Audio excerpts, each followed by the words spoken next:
안녕하세요. 2월 14일 2월 세 번째 주 월요일 시장입니다. 지난 주말 토요일 아침 6시에 미증시에 금리 인상 부분으로 나스닥에 급락이 나왔었고요. 반면에 현재로서는 우리 증시에 이렇게 하락, 오늘 코스피가 1.57% 하락이 나왔고 코스닥은 2.81%의 하락이 나왔는데, 이 하락의 주요 원인은 미국 금리 인상에 대한 불확실성 때문에 그렇죠. 그러나 현재 팬데믹인 그러한 코로나19 상황이고, 이러한 상황에서 큰 폭의 금리 인상은 일어나지 않을 것이라고 보고요. 상반기에 1%의 상승을 금리 인상을 한다라면 다음 달 3월 14와 14일, 15일 경에 미국 FOMC의 금리 인상을 조기 결정을 하죠. 0.5% 정도 예상을 합니다. 그리고 그 다음에는 FOMC가 5월 초에 있습니다. 5월 3일, 4일 이 정도, 그리고 6월 중순에 있습니다. 그래서 상반기에 FOMC의 일정이 4차례, 그리고 하반기에 4차례, 그래서 1년에 총 8차례의 FOMC의 일정이 예정되어 있지요. 그러면서 물가에 따라서 금리를 조정, 통화정책을 펼치고 있습니다. 그런데 우리 증시, 특히 코스닥과 미국의 나스닥만이 가장 민감하게 현재 반응을 하고요. 유럽의 증시 또는 남미 그리고 아시아 증시, 이런 부분은 그렇게 큰 폭의 지수 조정이 나오고 있지 않는다는 사실입니다. 잠시 오늘 또 시장을 좀 살펴를 보겠습니다. 오늘 우선은 투자자별의 매매 동향을 보게 되면 외국인은 거래소와 코스닥에서 쌍끌이 매수를 보였죠. 기관 투자가도 역시 쌍끌이 매수를 보여주고 있습니다. 여러 차례 저는 언급을 드리지만 금융투자는 끝없이 매도할 수가 없습니다. 이러한 부분은 무엇입니까? 투자를 진행해서 고객의 돈을 가지고 투자를 하는 것이죠. 그러나 지난 2020년 말부터 해서 지난해 2021년 그리고 현재 2월 14일까지 기관 투자가들은 그렇게 주식을 많이 쥐고 있지 않습니다. 모두 다 팔아먹어서 그러한 부분들을 국내의 개인 투자자들이 상당한 수를 많이 받은 그러한 상황이죠. 외국인 투자가들 역시도 마찬가지입니다. 외국인 지분은 삼성전자를 보시면 알겠는데, 오늘 삼성전자는 1.6%, 73,700원이지만 여전히 외국인들은 삼성전자에 있어서 52%대를 꼭 지키고 있습니다. 최저 51.17%까지 빠졌다가 6천만 주 이상 장내에서 사들이면서 다시 52.2%대까지 끌어올렸는데, 어쨌건 현재의 이 글로벌 시장의 흐름은 IT의 시대라고 해도 과언이 아니겠죠. 자율주행 있죠. 사물 인터넷 있죠. 메타버스 관련해서 그런 부분들이 있죠. 이런 모든, 그리고 2차 전지 부분도 마찬가지고요. 이런 모든 것을 전체적으로 보게 되면 반도체입니다. 메모리 반도체, 비메모리 반도체. 그래서 반도체는 슈퍼사이클의 시대다. 지난해도 그렇고 올해도 그렇고 내년에도 아마 그 흐름은 이어질 것이다. 현재 TSMC에서 올해에 20조 원 이상에 해당하는 금액을 증설한다라고 그래요. 그러면 그러한 부분 왜 증설을 하느냐? 또 얼마 전에 또 삼성전자와 SK하이닉스에서 네덜란드의 아주 유명한 노광장비라고 하는 그러한 반도체 제조 설비의 기업이 있죠. 노광장비. 장비 한 대에 2천억에서 3천억 원에 해당하는 그러한 부분을 30% 이상대를 그 장비를 들여오게 됩니다. 그 이유는 바로 초미세 공정을 위한 그러한 흐름으로 인해서 장비를 들여서 바로 수요가 따라주기 때문에 반도체 설비를 하는 것이게 됩니다. 그러면 우리의 삼성전자라고 한다라면 우리 대한민국의 가장 최고의 주식이고 코스피 200 중에서도 탑 오브 탑이죠.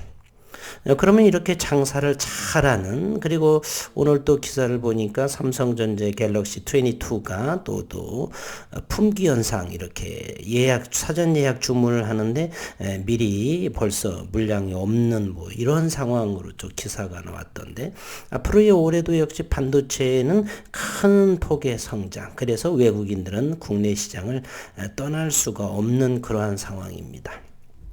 오늘의 코스피와 코스닥 시장은 개인들의 순매도가 있지만 실질적으로는 이 매도보다 체감으로는 훨씬 더 얼어붙은 그러한 흐름입니다. 최근에 또 고객 예탁금이 많이 좀 늘어났죠. 21조 2천억 원. 아마도 이것이 수요일 저녁이 된다라면 오늘의 급락의 주요 원인은 아마 개인들 신용이후 융자 잔고의 또 투매가 저는 생각을 합니다. 그에 대한 증명은 수요일 밤에 아마 정산이 되어서 나타나리라. 내지는 목요일 아침에 보면은 알 수 있겠죠. 21조 원은 충분히 무너지리라 저는 생각을 합니다. 그리고 환율은 조금 더 안정세죠. 1191원, 1200원에서 현재 9원 정도 빠진 그러한 상황이고요. 고객 예탁금은 63조 6959억 원. 시장은 글로벌 시장 또는 증시 대기자금 이런 부분이 모두 다가 환율도 안정적인 흐름. 다만 신용 융자 잔고가 늘어나고 이렇게 불확실성인 그러한 시장에서는 전환 신용 융자 잔고들의 투매나 이러한 부분으로 인해서 출렁출렁인다라고 볼 수가 있겠습니다. 코스닥의 심하게 많이 24.63포인트가 빠졌었고요. 오늘 잠시 아시아 증시를 한번 살펴보도록 하겠습니다. 이것 한국의 종합주가 지수는 마이너스 1.57, 코스닥이 2.81%. 현재 이 아시아 증시에서 미국을 제외하고는 아시아 증시를 한번 이곳을 보겠습니다. 유일하게 2%대를 보여주는 부분이 현재는 니케이 225 지수에 해당을 하고요. 그리고서 여기 필리핀 정도, 그리고 홍콩 항생 지수 이 부분이 2%대 초반 정도고 나머지는 1%대. 대만의 각권 지수는 대단히 안정적이죠. 마이너스 0.15%에 해당이 됩니다. 그리고 양봉인 그러한 나라도 있겠고요. 어쨌든 이것을 보게 되면 아시아 증시에서 우리의 증시가 대단히 민감하게 반응하고 있다는 것을 우리가 알 수가 있습니다. 유럽의 증시도 이제 지난 금요일 밤에 보게 되면 러시아는 현재 지정학적으로 이제 그 우크라이나의 전쟁도 발발 이런 부분 때문에 그렇고, 나머지 덴마크 정도 그리고 이스라엘 정도 2% 3% 정도하고 나머지는 안정세입니다. 독일, 프랑스, 그리고 영국 이런 부분을 보게 되면 그렇게 큰 변동이 되지 않는다는 것도 우리 확인할 수가 있고요. 아메리카 증시는 미국을 제외하고는 대다수가 강세로 보여졌습니다. 그래서 글로벌 시장은 현재의 안정세가 이루어지만 미국의 나스닥에, 그리고 3월 이제 다음 달에 중순에 이제 금리 인상 부분이 0.5% 정도에 해당이 되지, 5% 정도 0.75% 상승한다라고 하는 것은 대단히 위험한, 그렇게 금리 인상은 그렇게 마음대로 올릴 수가 없고요. 0.5% 정도, 5월달에 0.2요. 이러한 부분을 이렇게 투매 형태로 나오면서 조정이 되어야 되는가. 어쨌든 우리는 시장을 존중해야 되고 시장을 있는 그대로 받아들인다면 어쩔 수 없는 그러한 상황입니다. 그러면 이러한 상황에서 우리는 적절한 대응, 그러면 HLB는 이러한 글로벌 증시 속에서 미국의 나스닥과 대한민국의 코스닥 시장이 이러할진데 우리의 행동은 무엇으로 하면 좋을까? 그냥 관망하시면 됩니다. 관망. 현금이 있을지라도 현금이 없을지라도 또는 일상에서 충실하면서 때를 기다리는 거죠. 최소한은 다음 달 중순 이후를 바라보면서 저점이라고 한다면 담아셔도 되겠고, 그렇지 않으면 관망하시면 되겠다는 그러한 생각입니다. 오늘 HLB의 관계사 메리스모에 대한 어떤 기사가 나와서 한번 살펴보도록 하겠습니다. 메리스모 아시아 법인이 설립을 했다. 이분이 이제 진양군 회장이고, 이건 이제 미국을 담당하고 있는 김동건 대표, 대표 체제로 현재 되고 있고요. HLB는 관계사, 현재 HLB 그룹에서는 30% 보유로 그 최대 주주로 이렇게 등록이 되어 있죠. 1,500만 달러를 투자했는데 HLB 제약에서 1,000만 달러를 투자해서 20% HLB가 500만 달러를 하면서 총 1,500만 달러를 투자를 해서 30% HLB가 500만 달러로 10%로 현재 보유를 하고 최대 주주로 현재 있습니다. HLB는 관계사 미국 메리스모 테라퓨틱스가 한국의 자회사 메리스모 아시아를 설립했다라고 오늘 밝혔습니다. 메리스모는 세계 최초 CAR-T 키메릭 엔타이저 리셉터 T 치료제인 노발티스의 킴리아 개발을 이끌었던 미국 펜실베니아 대학 연구팀이 주축이 되어 설립한 바이오 기업으로 CAR-T를 통한 고형암 치료를 목표로 하고 있습니다. 세계 최초로 NK 면역세포, Natural Killer Cell 면역세포의 수용체 구조와 유사한 멀티체인 수용체를 T세포에 발현시키는 SYNKIR TM 플랫폼을 보유하고 있다. SYNKIR TM 이 부분은요, 메리스모 테라퓨틱스 홈페이지에 들어가서 여기 Our Science를 좀 더 읽어보시면 괜찮을 것 같습니다. 메리스모 테라퓨틱스 core technologies built upon CARs that are uniquely engineered. 뭐 쭉쭉 보시면 되겠고요. Preclinical studies show that SYNKIR T-cell created by introducing these kit-based CARs. 이 부분을 하면 전임상은 이와 같은 기반으로 연구하고 있다. 이렇게 되어 있습니다. 메리스모 테라퓨틱스를 좀 더 참고하시게 되면은 이곳에서 요거 플랫폼을 좀 특성을 어떠한 부분인지를 조금은 이해하시는데 도움이 되실 거라 이렇게 생각을 하고요. 이를 이용해서 췌장암, 난소암, 유방암, 폐암 등의 고형암 그리고 혈액암 치료를 위한 4개의 파이프라인을 개발 중이다. 그러나 다만 이 노발티스의 킴리아를 이끌었던 이러한 분들은 우선 이 CAR-T 치료제가 연평균에 한 50% 이상의 성장하고 있는데 이곳에서 메리스모에서 행하는 이 CAR-T는 동종 건강한 제대열이 아니라 자기 그 환자 자신의 그러한 세포, 즉 건강한 세포로 진행을 하고 그리고 상당히 고가입니다. 왜 그러냐면은 바이러스를 렌티바이러스인가요? 바이러스를 사용하기 때문에 사이토카인으로서의 그러한 부분도 있고 현재는 그래서 조금은 비싼 형태의 그러한 연구다 이렇게 볼 수가 있고요.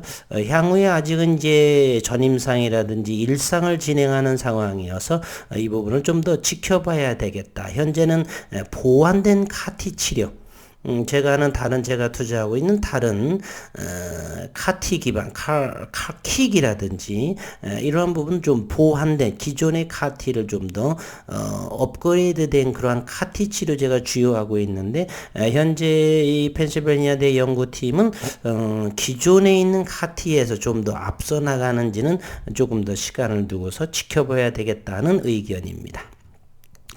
이 가운데 췌장암 그리고 종피종 난소암을 적응증으로 하는 첫 번째 파이프라인 SYNKIR TM110은 현재 미국에서 일상 임상시험 계획을 준비 중으로 올해 말 또는 내년 초 펜실베니아 대학병원에서 임상을 시작할 계획이라고 합니다. 메리스모 아시아는 베리스모의 라이선스 계약을 통해 한국, 일본, 중국 그리고 기타 북아시아 지역에서 CNQTM의 개발 그리고 임상시험을 진행을 한다. 앞으로 아시아 지역에 특화될 수 있는 다양한 카티 치료제의 개발로 사업 영역을 확대하고 국가별 전략적 파트너를 선정해서 공동개발의 형태로 시장에 진입할 계획이다. 앞으로의 이 세포치료 부분은 상당한 저는 크게 보고 있는데 이러한 차원으로 지난해 4월 달에 최대 주주로서 30% 지분을 보유한 것이 아닌가 이렇게 생각을 합니다. 현재 국내 유수의 병원과 신키르TM의 국내 생산과 임상시험을 위한 협상을 진행 중에 있고 협상이 마무리되는 대로 국내 병원 그리고 미국 펜실베니아 대학 병원 협업하여서 한국 내 치료제 생산시설을 구축하고 이미 HLB 제약의 생산시설 구축이 되어 있고 IND를 제출할 계획이다. 베리스모의 CNQTM은 면역세포 내 내추럴 수용체 구조, 유사한 멀티체인 구조에 기반하고 있어 효과의 지속성, 안전성 면에서 뛰어나고 특히 고형암 치료에 효율적이라는 것이 동물 모델 실험을 통해서 확인돼 기존 카티 치료제의 한계를 극복할 수 있을 것으로 회사 측은 내다보고 있는데 역시 이 베리스모뿐만 아니라 다른 이 성장성이 대단히 크기 때문에 카티 치료제에 대해서 다양한 그리고 진보한 이런 부분을 이 베리스뿐만 아니라 비교해서 연구해 볼 필요는 있습니다. 이병걸 베리스모 아시아 대표는 베리스모 아시아는 CNQTM 110의 국내 췌장암 임상을 시작으로 다양한 카티 항암 치료제 파이프라인을 갖추어 아시아 대표 카티 치료제 개발사로 성장해 갈 계획이다. 이를 위해서 국내 생산시설 구축, 임상병원의 확보 등 핵심 사항을 빠르게 준비하고 있다라고 했고요. 오늘은 이제 HLB 그룹주 전체적으로 전저점 부근이거나 전저점을 하회하게 되면은 추가적인 하락도 상당히 높은 확률로 나타납니다. 어쨌든 전저점 부근에서 잘 지켜줘야 되겠고요. 미국 시장이라든 오늘 밤에 미국 시장, 유럽 시장이 큰 폭으로 상승이 되면 바로 반등을 하겠지만 또다시 밋밋한 수급이 제한적이다라고 한다라면 전저점 부근을 하회할 가능성도 있으니 현재로서는 관망하는 것이 좀 더 유효하다라고 볼 수가 있겠습니다. HLB는 오늘 59만 9천 주 거래량이 나왔고요. 그리고 공매도를 한번 살펴보겠습니다. 공매도 44,800주 가장 저점임에도 불구하고 공매도가 44,800주가 나왔다는 것은 향후에 이 공매 세력도 조금 더 조정이 진행되지 않을까 하는 생각이 아닐까 하는 생각을 해봅니다. 일단 전저점을 무너지게 되면 추가 하락은 대부분 약간 높은 51% 이상의 확률로 조금 더 높은 저점을 또다시 갱신할 가능성은 높습니다. HLB 생명과학 62만 5천 주 원을 거래량이 나왔고 1,300원 정도 최근 전저점을 깨는 그러한 모습입니다. 그리고 HLB 생명과학의 공매도가 상당히 줄었습니다. 14,800주로 이렇게 보여지고요.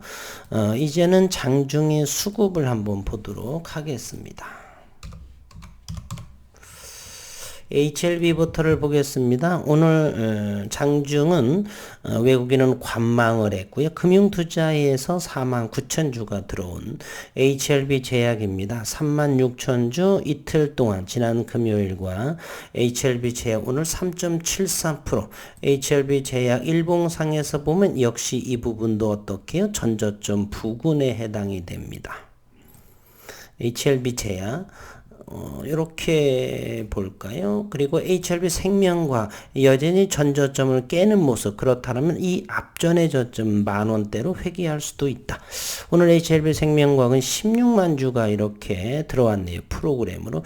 어쨌든 HLB 생명과학은 10,000원, 9,500원 정도, 10,000원 초반 정도에서는 이것은 강하게 매수를 해도 과언이 아닌가. 저는 이제 HLB 생명과학 현재 10,000원 초반이라고 한다면 이 중에 참여할 의사는 저는 있습니다. HLB 테라퓨틱스 여전히 전저점 부근을 깬 모습입니다. 오늘 46,000주가 거래가 들어왔었고요. 외국인은 현재 일단은 전저점을 깬 그러나 양봉의 모습이어서 내일은 어떻게 될 것인지 현재 모멘텀은 현재 아직도 우하향으로 진행이 됩니다. 따라서 외국인이 46,000주가 들어왔지만 여전히 관망을 하면서 여전히 우하향 전저점을 깨는 그러한 모습으로 진행될 수 있는 확률도 있다 이렇게 볼 수가 있습니다. 노토스는 그동안에 29,000원까지 상승했다가 일거에 61선, 5일선, 21선까지 몸통 대드로 현재 5% 현재 59,000원 정도 전저점까지는 충분히 남아있는 상황이죠. 넥스트 사이언스는 이제 15,000원 이것도 전저점 부근에 위치하고 있습니다. 모멘텀 지표도 역시 우하향으로 열려져 있기 때문에 모든 HLB 종목뿐만이 아니라 모두 다가 관망의 모습, 관망이거나 약간 비중을 줄인 상황 이 정도. 현금 거래이고 좀 자금에 여유롭고 급전이 아닌 다음에는 일부 저라면 줄이고 싶은 생각은 추워도 없습니다. 그냥 관망하고 시장은 이런 상황입니다. 9.11 테러 또는 이제 대한민국의 최초의 IMF 구제 이런 부분으로 인해서 코스피가 270포인트 이 정도까지 갔을 때도 잘 버텼던 그 이후에 반등을 하듯이 이 시기 어려운 시기를 잘 극복하는 그러한 지혜가 필요합니다. 이런 경우는 간혹가다 시장만 볼 뿐이고 급전이라고 한다면 대단히 버티기 어려운 상황. 현금 거래이고 급전이 아니라고 한다면 일상에 충실하면서 시장을 그대로 지켜보는 것이 관망을 하는 것이 좋겠다는 의견을 남기며 오늘 2월 14일 HLB 그룹주의 저의 생각을 마무리 짓고요. 그리고 베리스모 아시아가 설립을 했다라는 소식을 전해드리면서 영상을 마치도록 하겠습니다. 남은 오후 건강하시고 행복하시고 일상에서 최고가 되시는 우리 새로 식구님들 되시길 바라겠습니다.